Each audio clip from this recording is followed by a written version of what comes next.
Ce premier week-end du mois d'août a été marqué par l'ouverture du championnat de France de Superbike sous les yeux du président de la Fédération française de motocyclisme, Jacques Paul. En Supersport 600, alors que Guillaume Raymond réussit à conserver sa première position, l'autre Guillaume de la catégorie, Guillaume Pau, numéro 69, se fait heurter. Après avoir repris la piste, il termine 14e. En tête, Stéphane Frossard sur la Yamaha numéro 42 prend les commandes au 7e tour. S'impose devant Guillaume Raymond et Mathieu Grégorio, termine le premier podium de la saison et par là même meilleur pilote Challenger 600. Pour la deuxième course du Supersport 600, le spectacle a surtout été assuré par les pilotes Challenger Ludovic Cauchy sur la Yamaha numéro 74 et Charles Cortot, pilote numéro 10, se sont battus tout au long de la course pour la 4e position. Et c'est finalement Cortot qui s'impose devant Cauchy, à noter la très belle 7e position de Vincent Falcon, champion de Primoto 3 l'année dernière pour sa première course en 600. Au classement général, Stéphane Frossard score 52 points devant Guillaume Raymond 43. Mathieu Grégorio, premier Supersport Challenger, est à 24 unités.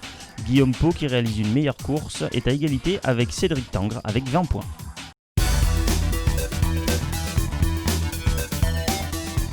La nouveauté de l'année, c'est que les jeunes loups de la catégorie Prémoto 3 cette saison vont pouvoir se frotter aux pilotes de la Supersport 300 puisqu'ils rouleront désormais ensemble. Clément Giabani signe un doublé sur sa Moriwaki 917 et s'installe donc en tête du classement Prémoto 3. Grégory Carbonel, avec ses deux deuxièmes places, prend les commandes du Supersport 300. Leandro Quintessence, numéro 77, avec ses deux troisièmes places et deuxième au classement Prémoto 3, devant Mathias Fargy. En catégorie Supersport 300, le top 3 est complété par Florent Dacuna sur la Kawasaki numéro 2 et la première féminine, Lynn Vieillard, sur la Yamaha numéro 37. Confirmation de la situation en Prémoto 3 avec le doublé de Clément Giabani qui comptabilise 55 points, Leandro Quintessence 34, Mathis Fargier 18, Élie Rousselot 11 points et la première féminine du classement c'est Célia Ricalmi. En Superbike pour cette première course, le champion en titre Mathieu Ginès sur sa nouvelle Yamaha numéro 41 s'élance en tête devant Jonas Folger et Morgan Bercher. Bercher, qui suite à un problème électronique, devra repasser par la poids des stands dès le premier tour. La bataille est féroce entre Folger et Ginès en début de course avant que Valentin Debise sur sa Kawasaki numéro 153 vienne s'inviter à la fête. Debise et Ginès se disputent les deux premières places jusqu'à l'arrivée alors que Kenny Forêt voit ses chances de terminer troisième ruinées par un problème électronique lui aussi. Dans le dernier tour, Valentin Debise place une attaque décisive sur Mathieu Ginès pour s'imposer de seulement 162 millièmes. Folger termine en troisième position à presque 7 secondes des leaders.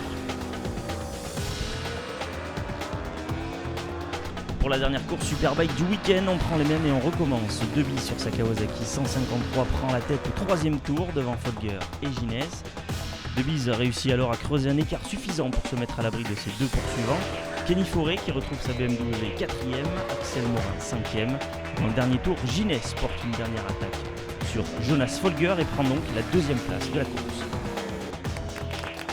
Grâce au premier doublé de sa carrière, Valentin Debise score 51 points devant Mathieu Ginès qui n'est qu'à 6 unités derrière. Folger, pilote invité, ne marque pas de points, c'est donc Axel Morin qui récupère la troisième place provisoire du classement.